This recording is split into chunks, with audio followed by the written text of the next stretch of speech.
Esos eventos de prensa que se han convertido en eventos semanales en los que ustedes y nosotros vamos a poder conocer más de cerca a los productores, a los directores y los actores. En este caso, a un director, actor, productor que ha sido una imagen muy importante de la cultura pop por muchos años. Jason Priestley, más conocido por la serie de Beverly Hills 90210 y sobre todo con sus roles de actor en Private Eyes y también ahora como actor y director de una de las sagas más importantes de Lifetime Movies, la de Casteel. Para hablar de Lifetime Movies, para hablar de por qué es tan importante hablar de luces, cámaras, acción o libros, cámara, acción, porque muchas de las películas de Lifetime Movies son inspiradas en famosos bestsellers como la colección de Andrews y la famosa saga de Flores, Casteel y ahora Landry. Vamos a presentarles a ustedes a la Senior VP de Programación y Producción, la señora y amiga de todos, Carmen Larios. Hola César, muchísimas gracias.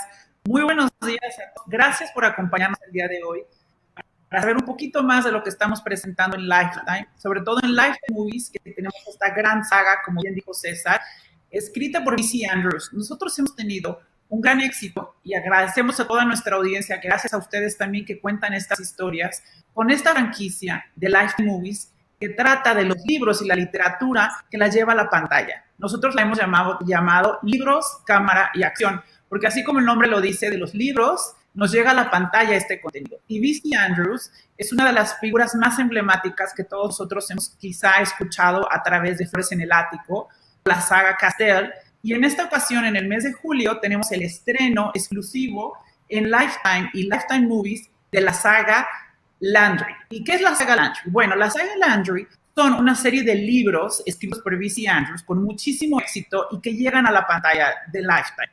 Son 4 películas: Rubí, Destello en la niebla, Fulgor oculto y La joya secreta. ¿Y de qué trata? Bueno, pues esta gran saga, esta impresionante historia, habla de la familia Landry y de todos los secretos que hay en los pantanos de Nueva Orleans y como una familia oculta tiene secretos y todo lo que sucede a esta familia.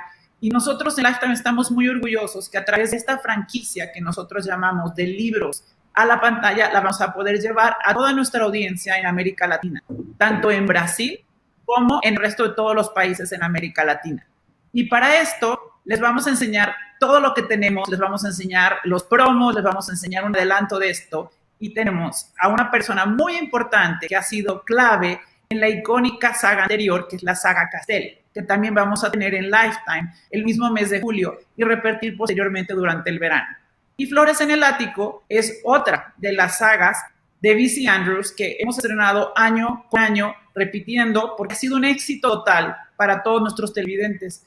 Y sin más, les dejo a que vean una probadita de esta nueva saga que les estoy contando y que puedan verlo ustedes mismos. Así que muchas gracias, César, y libros, cámara, acción, los dejo con el video.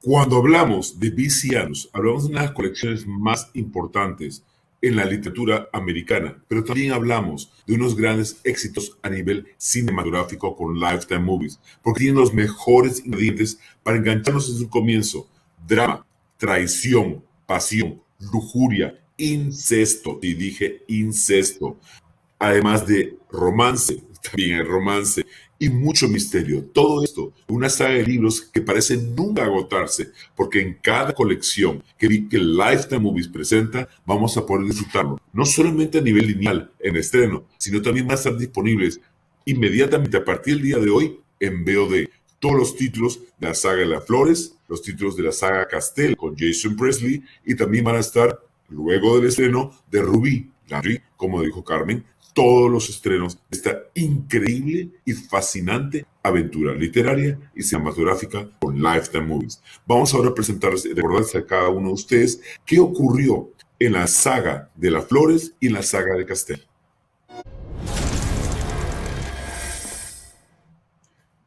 Libros, cámara, acción. Es el ciclo uno de los ciclos más fascinantes que tienen Lifetime Movies para toda América Latina y en Brasil.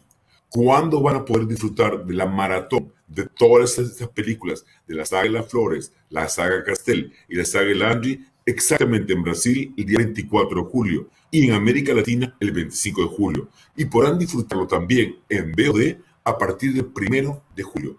Exactamente, a partir del 1 de julio. En solo pocas horas van a poder disfrutar de lo mejor de la saga de Viciandus en Lifetime Movies en VOD, así que pida su colaborador inmediatamente.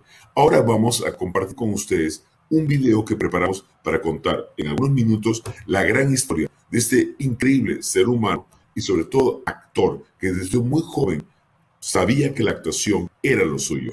Es hijo de una famosa actriz, hermano de otra reconocida actriz, pero además desde muy niño le encantó estar en el escenario y de adulto lo ha demostrado no solamente dentro del escenario, sino detrás del escenario, incluyendo en Lifetime Movies. Así que vamos a conocer más de cerca a nuestro invitado de hoy, Jason Priestley. Jason Priestley saltó a la fama gracias a su rol de Brandon Walsh en la serie de los 90 Beverly Hills 90210. Allí se consagró como actor, un rol que no ha dejado de ejercer desde entonces, participando en más de 100 producciones entre series y películas, entre ellas Dear Christmas de nuestras Lifetime Movies de Navidad, Ho, ho, ho. y como Tony Tatton en la saga Casteel de V.C. Andrews para Lifetime. Oh, in my dear heaven. So lovely to see you back at Farthing. Además, Jason se ha involucrado mucho en el trabajo detrás de cámaras, tomando los roles de productor, escritor, especialmente en la dirección, que comenzó desde Beverly Hills. Lovely, you look fabulous, darling. Y para Lifetime, dirigió la tercera película de la saga de la familia Casteel, donde además es protagonista.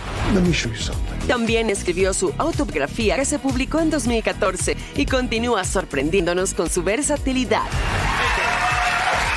Sin duda, Jason es un artista integral y nos sentimos orgullosos de que pertenezca a la gran familia de Lifetime.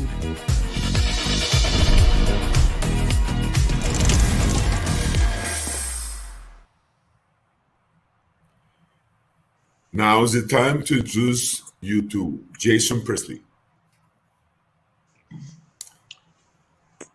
Hey Jason, how are you? Everybody in Latin America and Brazil wants to get to know you better. Hey, everybody. Jason, tell us, because we have to break the ice, and no matter what we do, we cannot escape from it. So everybody wants to know, how was your life during the years of Beverly Hills 90210? Well, we certainly had a lot of fun making that show. It was a great place to go to work every day. It was as fun as it looked on television. But you also were not only heartthrob and one of the most biggest sensations around the world, but also you start also directing episodes. So tell us, how was the transition from actor and director at the same time? I did. I started directing episodes of that television show in the third season of that show, and by the time we finished that show, I had directed more episodes than every other director on that show except for one. So I was very busy behind the camera. I also started producing on that show and executive producing on that show. So I really looked at that show as a great opportunity to not only become a better actor and really learn that trade, but also take advantage of every opportunity that show gave me. And certainly working for an executive producer as iconic as the great Mr. Aaron Spelling, I really wanted to take advantage of that opportunity and learn everything that I could from him. And you did very well, because you're still directing and acting, so we are very proud of you. One of the things that struck our attention was that you were also in a movie called Zoom that was part of the Toronto Film Festival with Gabriel Garcia Bernal, also from Mexico. So tell us, how was the experience? Well, Zoom was a ton of fun for me. I got to shoot part of that movie in Toronto, and I got to shoot part of that movie in Brazil. We shot in Sao Paulo, and we shot in Trindade and Paraty, and it was an incredible experience to go down there. I got to work with Mariana Jimenez, a wonderful Brazilian actress, and we had a great time making that movie. It was a super cool movie. I don't know many people have had the opportunity to see it, but it's a really interesting film that I really encourage people to see if they haven't had the opportunity yet. What are your best memories from Brazil? Since everyone wants to know, and everybody was surprised that not everybody knows that you were already in Latin America before. So tell us about your experience in Brazil. Well, one of my favorite remembrances of being in Brazil was the actual town of Paraty. It is, as I'm sure you've probably been there. It's a UNESCO World Heritage Site, and it's as it was back in the 1600s when the Portuguese landed there and built that little town. It's really an incredibly special place, and if anyone ever has the opportunity to go there, I strongly suggest it. It's a really magical little place. Another one of the unique aspects that not everybody knows about your intervention or your transition in the pop culture was the fact that you were in one of the Britney Spears videos called Boys. How was that? I have to ask. Yes, yes, I was. Myself, Mike Myers, Lorenz Tate, we were all in that video. We all had a lot of fun that day. Dancing with Britney and goofing around on set. It was it was a lot of fun. Britney is a really sweet girl, and us guys just had a lot of fun that day, and it was funny. It looks like if it trip, it looks like you have too much fun, to be honest with you. So that's why I have to ask, how was the voice experience? Yeah, it was fun. It was hysterical.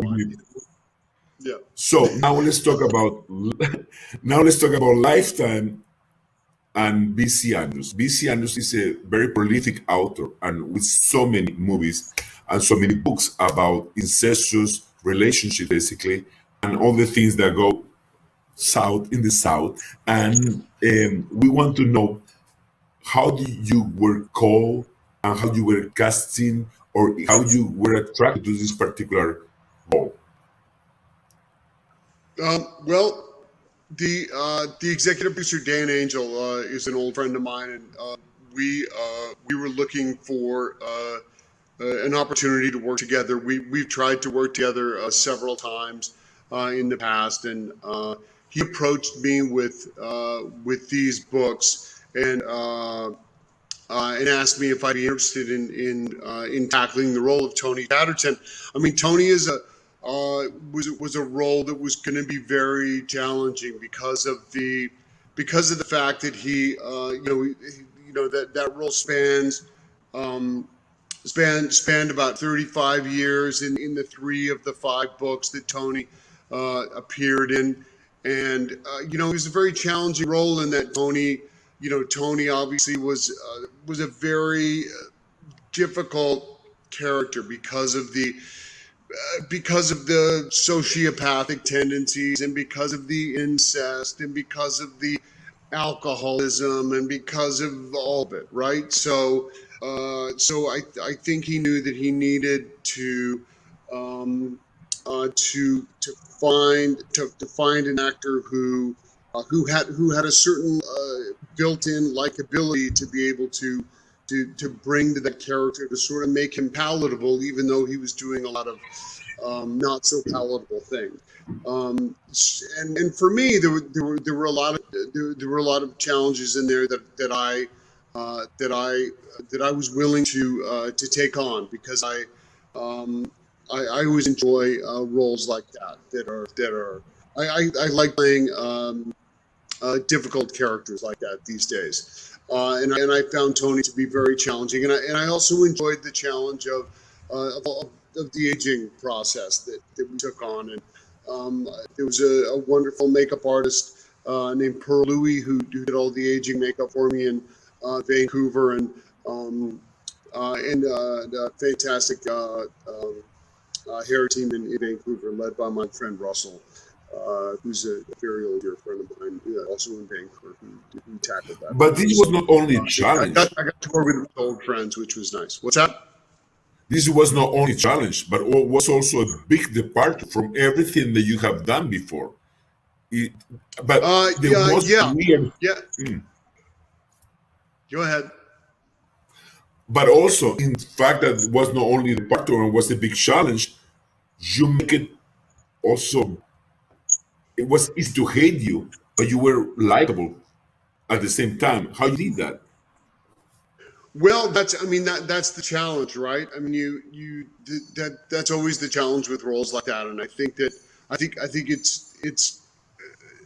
that's where it always that's where the challenge always comes in. Like you always have to remember, as an actor, you always have to be in love with the character that you're playing. And you always have to remember that so many people like that, even though they're doing despicable things, they think they're doing the right thing, and they can justify the actions that they're doing. So you have to, as an actor, you have to figure out, what's the psychology behind what they're doing, and why are they making the decisions that they're making, and so there's a lot of homework that you have to do, and a lot of psychological research that you have to do to figure out why these characters justify the decisions that they make, and so that's the kind of work that I end up doing as an actor to play characters like that.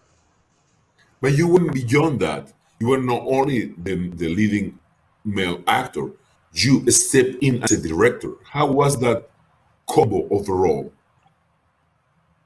It was,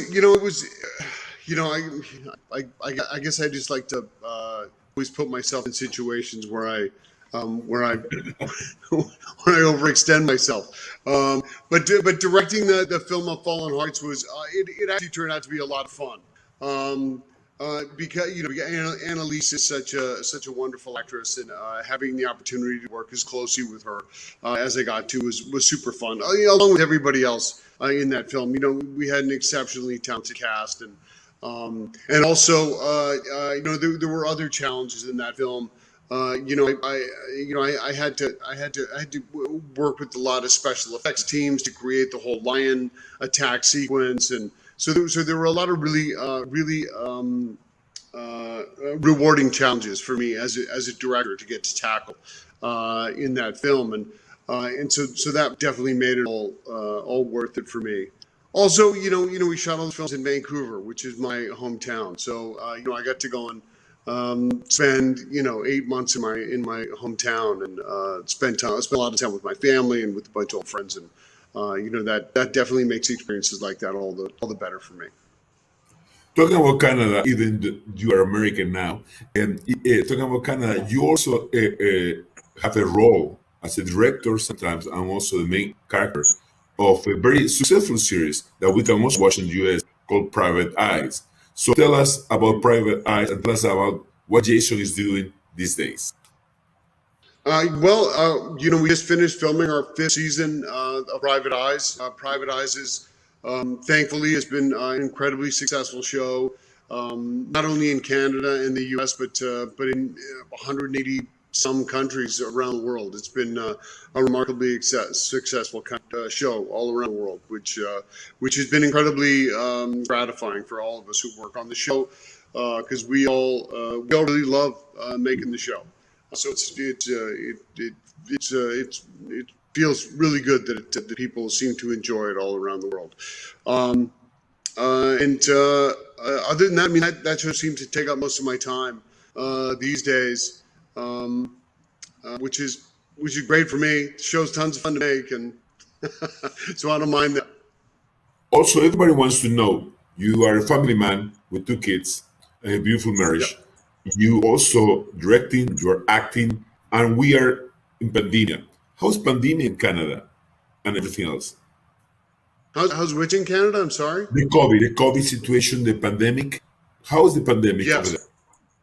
It's in Canada. It's certainly in Toronto. It's been a little more difficult. The vaccine rollout has been a little more of a challenge in Canada. In America, they've been incredibly aggressive about the rollout of the vaccines, and Life seems to be getting back to normal in America a lot faster than it seems to be getting back to normal in Canada. But I think probably mid-July, maybe the beginning of August, things will be getting back to normal in Canada, thankfully. Perfect. Are we ready for question and answer from media outlets? Sure, Are we ready? 100%. Yeah, I'm Perfect. good. Karen, you are with us too? Perfect. Let's go to Q&A. Vamos a las preguntas y respuestas. Yes, we're going to start with Paola Acevedo from Colombia, Canal 1. Okay, Paola. Hola, buenos días. Bueno, qué placer estar acá con todos ustedes. Quería hacer dos preguntas para ti. Quería preguntarte, tú mencionabas al principio cómo te ha gustado hacer parte, como Tony, de este papel, porque hablas un poco como del paso del tiempo, del paso de los años y cómo los maquilladores se han dado como una tarea exhausta para poder tenerlo bien claro y que quede bien personificado precisamente el papel que estás haciendo. Pero, ¿qué tan fácil es para un actor reconocido, recordado, por convertirse de alguna manera en algún momento de la vida en un sex symbol, ese paso de los años en la televisión, en la pantalla, y de pronto ver que has tomado la oportunidad de pasar a ser director, a escribir, y que finalmente esa imagen de pronto con la que muchos se quedan se va desvaneciendo? Y dos, hablabas del tema del video en el que pudiste hacer parte al lado de Britney Spears, y hace unos días vimos lo que sucedió ante el juez de Los Ángeles, cuando Britney le pide precisamente que acabe con esa tutela que le da el control de su vida a su padre y a su manager. Yo quería preguntarte, ustedes como actores, tú como director, como libretista también, entiendo que hay un gremio gigante precisamente allí apoyando esta causa y apoyando precisamente a esta artista. ¿Cuál es tu papel o tu rol o lo que opinas frente al tema también?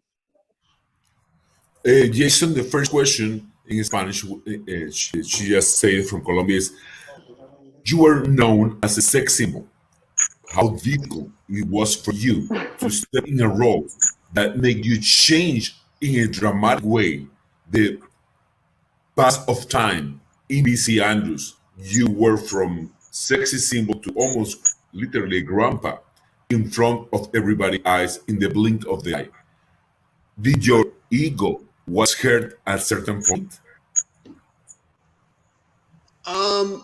No, my ego wasn't hurt at all. I actually really relished the opportunity to do that. I haven't had much opportunity to do any aging makeup like that. So for me, I looked at it as a wonderful challenge.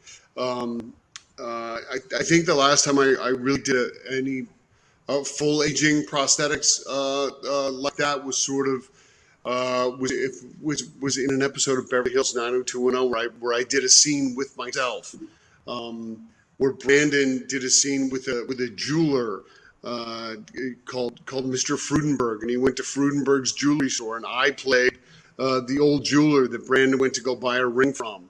So I made myself to look like a 75-year-old man in a jewelry store. So I think at that point in time in the show, I was just looking at ways to keep myself entertained. So for me, no, I didn't feel like my ego was taking a blow by making myself up to look like an old man. Because I understood the scope of the project that we were tackling, and I really enjoyed that part of it. And we shot Gates of Paradise first, which was the movie where I played where Tony was the old man, and that one was set in the 80s. And then we went back and we shot the other movies that the one in the 60s, the one in the early 70s, and the one we shot them all out of order. So I did the old man makeup first. Which was probably the only thing that made it the most difficult, because we did the old man makeup first. And second question was, everybody's talking these days, and it's up to you if you want to answer or not. Everybody's talking these days about Britney and the court and all that. Do you have any opinion or any comment about that?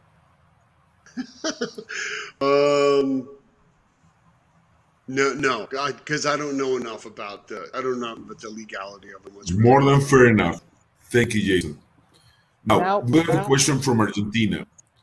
And the question from Argentina from A will be, what is that excites you the most about the saga coming to countries like Argentina?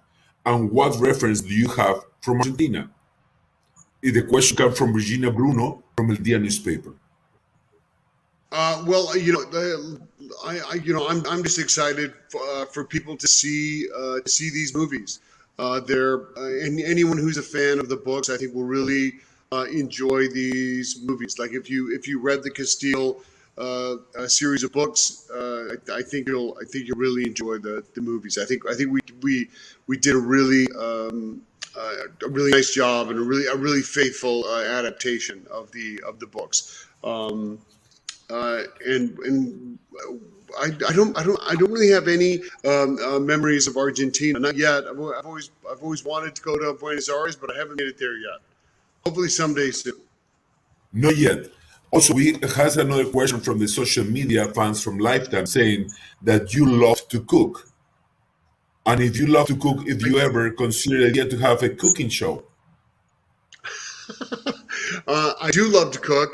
It's true. And would I ever have a cooking show?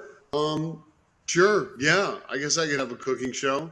I just have to figure out what the spin on it would be, because it feels like there's a lot of cooking shows on the air already. For sure. We have now a question from El Mercurio, Chile. You're starring other movies based on B.C. Andrews' books. What about your stories do you think is appealing, both from you as an actor and from you as a director, but also why you were pushing to be appealing to the viewers? Well, I think, well, yes.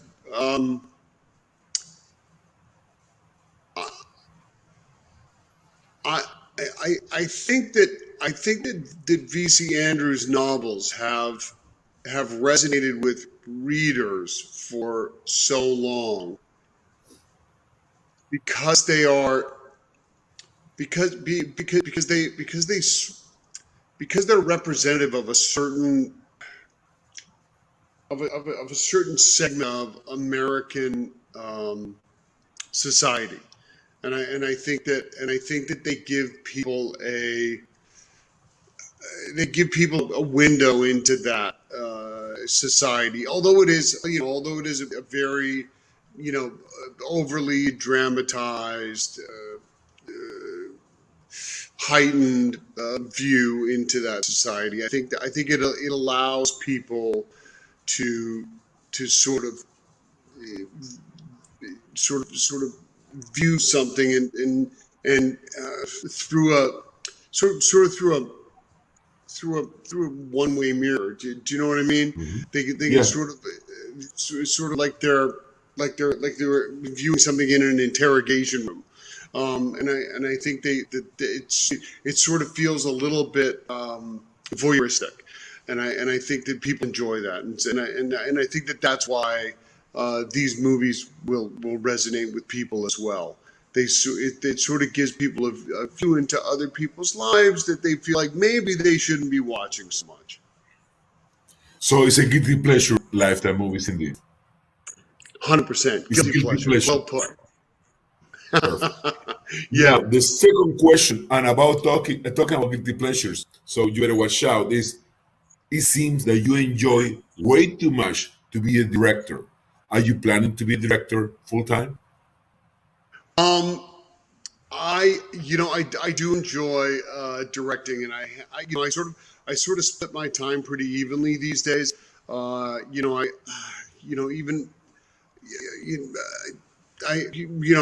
right now I'm just directing, and I'm sure that one day I will just exclusively direct, and there have been periods in my life where I just exclusively direct.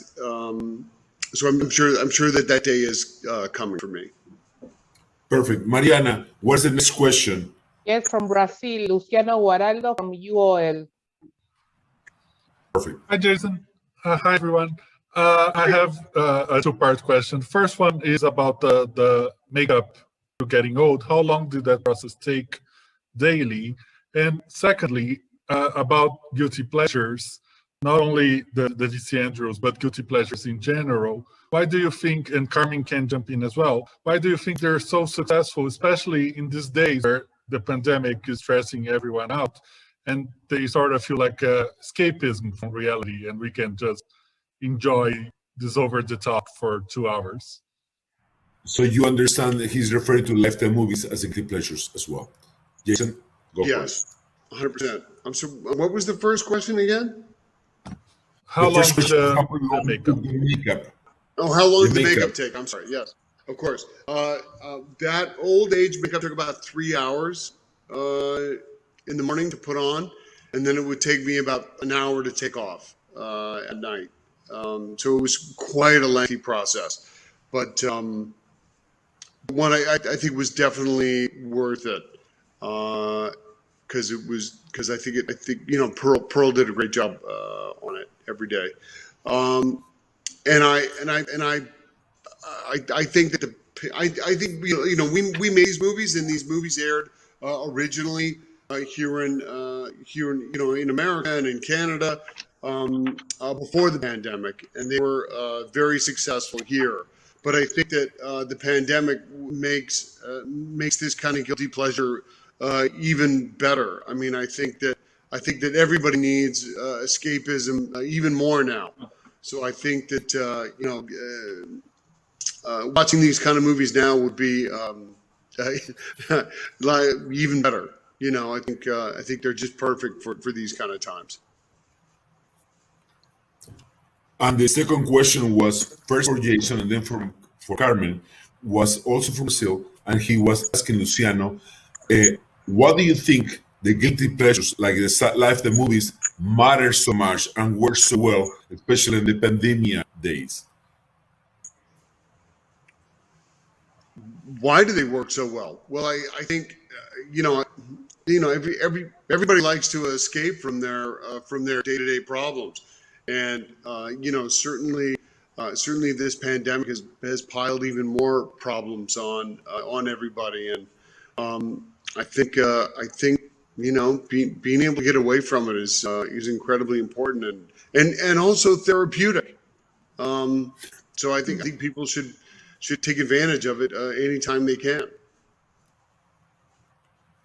Carmen, ¿por qué crees que las películas de Lifetime son un placer culposo y gustan tanto a la gente? I totally agree. Estoy totalmente de acuerdo. Creo que, bueno, sobre todo en momentos donde tenemos más tiempo para consumir, en momentos de pandemia hemos buscado contenidos que nos hagan, pues, que sean relevantes, que recuerden quizá alguna época de nuestra adolescencia, de nuestra infancia, no sé. Y en este caso, DC Andrews ha sido una saga de libros súper importante para los que crecimos leyendo Flores en el Ático y que posteriormente, pues, vimos con la serie de Casteel y ahora podemos ver con esta serie nueva de Landry. Y creo que lo que tiene es que en las generaciones anteriores lo vimos en los libros, lo leímos, lo disfrutamos y en generaciones nuevas lo pueden ver a través de Lifetime Movies. Entonces, creo que nos hace llevarnos a unos mundos, como decías tú, César, intrigantes, apasionados, únicos, y qué mejor manera de hacerlo a través de Lifetime Movies. Yo particularmente me acuerdo de haber leído esos libros que eran, bueno, espectaculares, que todo el mundo hablaba de ellos, y hoy en día pues, ha sido una de las sagas más exitosas dentro del canal. Sin duda tenemos una audiencia que le encanta. Cada vez que decimos DC Andrews, bueno, se vierte a la pantalla porque tiene todos esos elementos que hace que sea un contenido muy especial para nuestra audiencia. Y en general, Carmen, todos los contenidos que vienen en libros tienen fans que nos siguen en las pantallas. Carmen, pero además, hablando de DC Andrews y de Lifetime Movies, lo que han hecho ahora con programación, sobre todo por la pandemia y por la forma como está evolucionando las plataformas, tenemos la posibilidad de verlo a nivel lineal, o sea, en la televisión, a través también de VOD en cualquier device o cualquier dispositivo, y también tienes una maratón para Brasil el día 24, para América Latina el día 25 y todo VOD a partir del 1 de julio. Cuéntanos, ¿cómo hacemos para disfrutar de la mejor manera de esta maratón al mejor estilo Lifetime Movies? Muchas gracias. Bueno, los fines de semana de julio lo pueden ver tanto en Brasil como en el resto de América Latina. Los sábados y domingos vamos a estar estrenando 3 películas de la nueva saga de Landry. Como dices tú, en VOD lo que significa es que a través del servicio de VOD lo pueden ver a nivel maratón. Están disponibles todas las películas de esta saga y pueden disfrutarlo a su ritmo, a su manera de quererlo ver, de escoger las películas, y que sin duda vamos a poderlo ver. A partir del 1 de julio va a estar disponible en el VOD y tiene más de 12 películas en esa sección y van a poder compartir. Muchas gracias. Ahora continuamos con más preguntas, Mariana. Yes, Sebastián Avalli from Pop Radio Argentina. Hello, Jason. How are you? Nice to meet you. Hey. Hey. So you're adapting Jackie Collins' Hollywood Kids for an hour series. Is that some kind of going back to your roots, to Beverly Hills 90210, and put a spin on it after 20 years? Well, it's certainly it could be considered kind of version of that. I think that I think it's sort of maybe a cross between Beverly Hills 90210 and Entourage, maybe. I think that would sort of be a valid comparison. Fair enough. Sebastian, do you have a follow-up question? Yes. Since we're talking about Beverly Hills, how do you remember Luke Perry? What are your thoughts on him? Well, I mean, Luke was not only a castmate of mine. Luke was also one of my very, very dear friends. And losing him at such a young age was a tragedy. And one that me and my family still haven't yet recovered from, unfortunately. Okay, thank you. Yeah, thank you. Mariana, next question, please. Yes, Eduardo Gutierrez from Quien Magazine, Mexico. Hello, how are you, Jason? It's very nice to talking to you. I have a two-part question. First of all, I would like to know if it's possible that you could share with us a balance that you did about your career, with the opportunity to be in all the stages of the industry. How good moments, how bad moments do you have? And also as your life as a man, after becoming a daddy, what that changed for you, everything. And also I would like to know, now that we're talking about C. Andrews as a guilty pleasure, I would like to know if you can tell us which are your guilty pleasures. Thank you very much.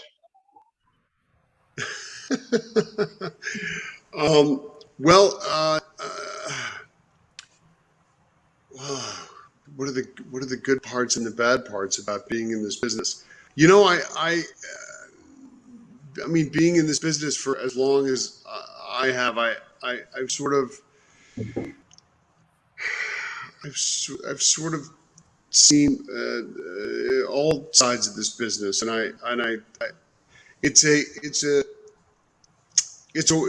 a wonderful business, but it can also be a very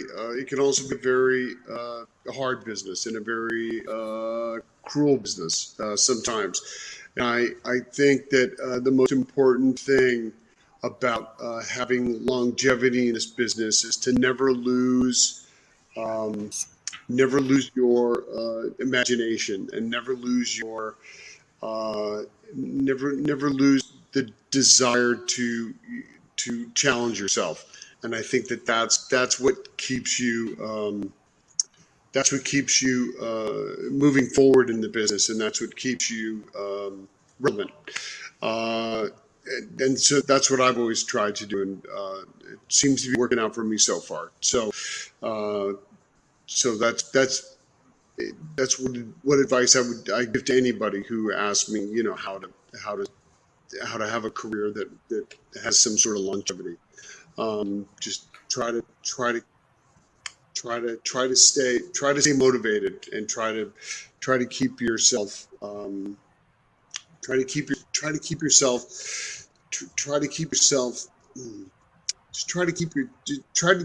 from getting jaded. by the business, because it's easy to get that way. Here's how has fatherhood changed things for me? Well, I mean, fatherhood is, fatherhood is the greatest single thing that ever happened to me. I love my kids more than anything, and they've as much as kids complicate your life, they've also simplified my life in amazing ways, because everything I do now I just do for my kids. So that has made my life so much fuller and so much simpler at the same time. Can't imagine my life without them, and I just they are everything to me. The last question that he asked you, Jason, is like, what are your guilty pleasures now? Oh, my guilty pleasures now. Exactly. Right. I forgot about that one. What are my guilty pleasures now? Wow. What are my guilty pleasures now? I feel like I just don't even have time for guilty pleasures anymore. Cooking?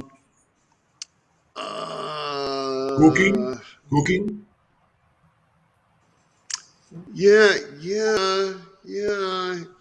I'm getting to the age where, like, even having steak is like a guilty pleasure, because I'm worried about my cholesterol.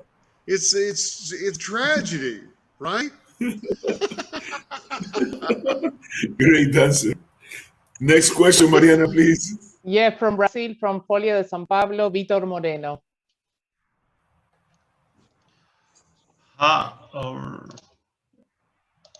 Hi, Jason. I'm Vitor Moreno from Folha de São Paulo, Brazil. Very nice to be talking to you, because I was a big fan of 90210. And my question is, what do you find more appealing today as an actor? Playing a good guy like Brandon Walsh, or a troubled character like Tony Tarterton? I think I find more challenges in playing characters like Tony Tatterton, to tell you the truth. There certainly are challenges in playing good guys like Brandon Walsh, but there are far more challenges in taking a character like Tony Tatterton and in finding ways to make a character like that still likable to an audience. And finding ways to make him charming and charismatic, even though characters like Tony are doing very questionable things. So I seem to be more attracted to troubled characters like that these days. Mariana, next question. Yes, from Reforma Newspaper, Mexico, Juan Carlos Garcia. Hello, right here. Hello, everyone. Hi, Jason. This is Juan Carlos. Very nice to talk to you. I have two-part question. The first one is, what would be for you which do you consider is the main difference between the time when you started and the time that we are living now in the industry of entertainment? Because streaming has changed everything, technology. And what would be an advice specifically for new generations that it seems that a lot of them, they are looking for fame more than for talent? And the other one would be, a lot of people say experience is learning. Which is the biggest regret in your professional life? Well, the biggest difference in the industry now from when I started, I believe, is the influence of social media. Because social media is not only has an influence on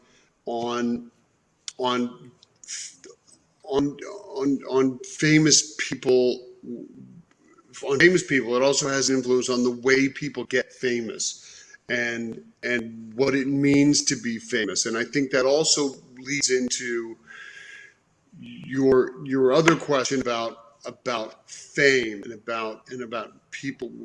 People have a desire for fame without actually being famous for anything and what that means. And I think that is incredibly dangerous and slippery slope. And I feel like It's the whole Kardashian question, right? Like, you have this whole family of people that are famous for just being famous, right? Like they don't really have any discernible talents. Like they didn't, like I went to theater school and I learned how to be an actor, and I got famous because I was on a television show because I was a successful actor, right? Like I achieved something and my fame grew out of that. But then there's a whole generation of people that that are now famous because they're YouTubers. So they're famous because they open packages on their YouTube channel and they've become famous for that. And what kind of fame is that? And what does that mean? And those people make tons of money. And is that all it's about? And what is fame really? What does fame really mean anyway? And these are all important questions. And I think that they are all very difficult to answer. And I think that the meaning of fame has changed as technology has changed and access to fame has changed, because you can be famous and monetize fame in a way that you couldn't before. So I think your question is correct. What is fame, and how do you quantify fame? And I don't think I know the answer. I know why I became famous, and I know what I did to become famous, but I didn't set out to become famous. I set out to become a successful actor, and fame was a byproduct of that. But I think you're right. There is an entire generation of young people who just want to be famous, and I feel like they don't even know what that means. His follow-up question, Jason, was, do you have any regrets? Do I have any regrets? No, I don't have any regrets. I haven't. No, I don't have any regrets. That's all I'm saying. Well, no, hold on. That's not entirely true. I do have one regret. I didn't get a university degree. That's the one regret that I have, and I wish I would have taken the time to go do that. And I'm going to make sure the kids do that. But you can do it now. A lot of people, they have done it in the 50s or something. No? They've done what, sir? You can do it. You can try to have your college degree. A lot of people, they have done it in the 40s, 50s. I can. I know. I just need to find the time. The problem is I'm always at work, and it's hard to find time. Maybe when I slow down a little bit, I'll find the time to go back. That will never happen, Jason. We know how you work. Mariana, next question. Yes, from Colombia, Claudia Arango from El Colombiano newspaper. It's a pleasure to talk to you, Jason. My name is Claudia. My question is about how have you seen the transition, the growth of television? For example, today in Colombia, we enjoy more Canadian series than before. You can see Latin series. That generates more reward for you and, I don't know, more critical public too. How do you see it? I think it's wonderful. I think the global reach of television now is very exciting. And I think that the digital platforms and the way that they share international content around the globe is super exciting, because there's wonderful scripted content coming from Colombia, coming from India, coming from Spain, coming from Italy, coming from Israel, coming from all around the world, and we all get to share in this sort of global digital melting pot now, which is very exciting. The Scandinavians create incredible scripted content. I think it's super exciting, and I think the more we all get to share, the better it is for everybody. Thank you so much. Thank you, Jason. We have one. Thank you, Claudia. We have one more question, and this one is from Brazil. Mariana, you ready? Yes, it's from Lorraine Perricho from the site Entre Seis. Hello, Jason. Hello, everyone. My name is Lorraine Perillo. I'm from Brazil, Entre Seis. And first of all, I'd like to say that I grew up watching 90210, so I'm a big fan, and it is so nice to meet you. And my questions, I actually have two questions, and it's about the Landry series. What aspects made the VC Andrew stories so interesting to you for you to work with them? And what scene moment or moment stood up out the most for you, and why? What moments what attracted me and what stood out for me most? Well,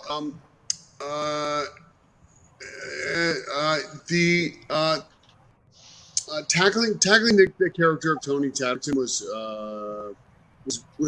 a big challenge for me. So he really attracted me to the series, because I knew that was going to be tough.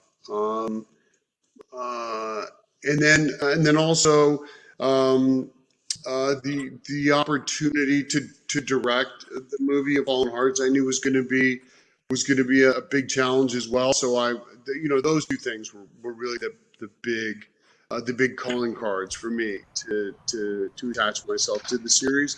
And then the big things that I remember, there were the lion attack sequence that I directed in Fallen Hearts. That was a big moment for all of us on that film, because that was a big sequence in that film. Also, there was another big sequence that we had to shoot in a maze, like it was in a tree maze that our character, that Annalise Basso got lost in, and then she finds another character that shooting that was a big challenge as well. So that was another big that I remember. It was a big challenge. Thank you very much. Thank you so much. We also have a question from Lalo Gonzalez from Grupo Asir, Mexico. His question is like, since your early days on television, how much do you think have changed the role of a woman behind and in front of the camera? I think I've seen women's roles increase quite a bit, which has been nice to see. Luckily for me, Aaron Spelling was always really good about hiring a lot of females, female directors, female producers. So I've been working with a lot of females in those kind of capacities since the early 90s. So this push in the last 3 or 4 years to have more inclusivity, certainly in the director's chair, which I think has been wonderful. It's been a long time coming. We were very aware of that even back in the 90s on Beverly Hills 90210, and even on my other shows, on Call Me Fitz, we had lots of female directors, and on Private Eyes, we've always had lots of female directors, and lots of BIPOC directors. We've always been very aware of being inclusive. But I think that having more female voices in the director's chair and in the writer's room, and I've always preferred to work with female editors myself, because I feel like it's important to balance male and female voices. Always when you're working in film and television. So